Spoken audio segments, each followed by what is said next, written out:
जरा सोचिए, बर्फ से ढके विशाल मैदान, जहां तक नजर जाए सफेद चादर बिछी हो, चमचमाती बर्फ सूरज की किरणों को लौटाती हुई मानो धरती का आईना बन जाती है।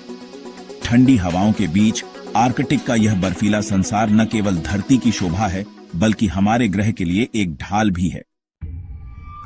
लेकिन अब यह बर्फीला संसार खतरे में है।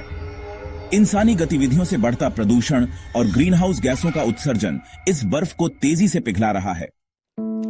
हाल ही में एक अध्ययन प्रकाशित हुआ है, जिसमें कहा गया है कि आर्कटिक महासागर का पहला बर्फ मुक्त दिन 2030 या उससे पहले भी आ सकता है। मतलब महासागर में सिर्फ 10 लाख वर्ग किलोमीटर से कम बर्फ बची होगी।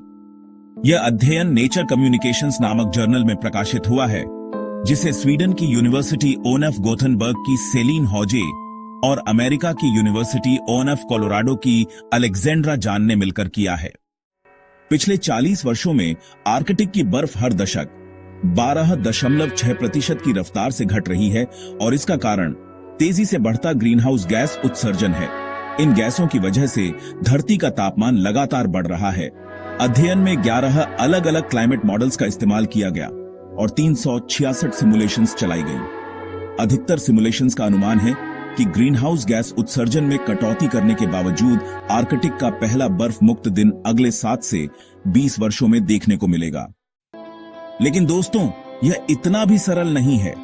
पहले बर्फ मुक्त दिन के लिए कुछ खास परिस्थितियां चाहिए, जैसे बेहद गर्म पतझड़, सर्दी और बसंत, तेज आंधी तूफान, जो बर्फ को तोड़कर तेजी से पिघलने में मदद करेंगे। अगर ये सभी स्थितियां एक साथ बनती हैं, तो 2027 तक भी पहला बर्फ मुक्त दिन आ सकता है। अब सवाल उठता है, अगर आर्कटिक महासागर बर्फ मुक्त हो गया तो क्या होगा? बर्फ सूरज की किरणों को वापस अंतरिक्ष में भेजती है, लेकिन बर्फ पिघलने के बाद पानी यह काम नहीं कर सकेगा। इससे आर्कटिक और गर्म होगा और दुनिया भर का मौसम और भी खराब हो सकता है। दूसरा, पिछले 10 सालों में समुद्र का स्तर 1990 के मुकाबले 1.5 गुना तेजी से बढ़ा है।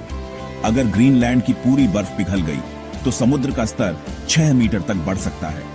बर्फ के बिना आर्कटिक के जानवर जैसे ध्रुवीय भालू, वॉलरस और रेंडियर के लिए जीवन मुश्किल हो जाएगा। कुछ जानवर पहले ही जमीन पर रहने को मजबूर हो चुके हैं। ब्रिटिश अंटार्कटिक सर्वे की वैज्ञानिक एला गिलबर्ट के अनुसार जलवायु परिवर्तन पोलर क्षेत्रों में सबसे तेजी से हो रहा है। यह न केवल वहां की प्रकृति बल्कि इंसानों की आजीविका को भी खतरे में डाल रहा है। तो दोस्तों, ये स्थिति कितनी खतरनाक हो सकती है, यह अब आप समझ ही गए होंगे। अब वक्त है कि हम सब अपनी जिम्मेदारी समझें और ग्रीन हाउस गैस उत्सर्जन को कम करने के लिए काम करें।